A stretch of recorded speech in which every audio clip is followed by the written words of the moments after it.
performance and attendees while expressing gratitude for the freedom sacrifices that made the day possible. Good morning everyone. As we come to the close of our Independence Day celebration, on behalf of staff, students and management, I would like to express our sincere gratitude to all who contributed to making this day a success. First and foremost, we extend our heartfelt thanks to our chief guest for gracing this occasion with their presence and inspiring us with their words. We remember the sacrifices of our freedom fighters and the vision of our leaders that led to India's independence.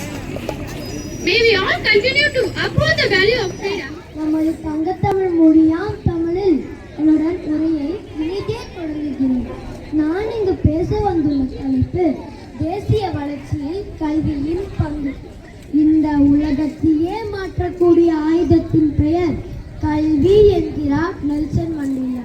கல்வியால் அறிவு பெருக்கும், அறிவியல் சிறக்கும், ஒழுக்கம் பெருக்கும், உயிரி எண்ணங்கள் சிறக்கும், அன்பு செழிக்கும். Our national festival. We got freedom from the British rule on 15th August 1947.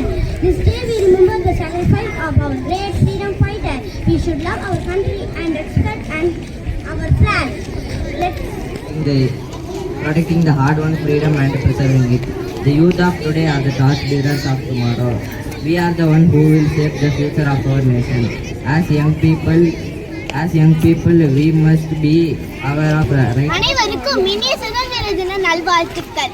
August 15 India 1947 ஆண்டு இந்த நாளில் பிரிட்டிஷிடமிருந்து விடுதலை பெற்றது.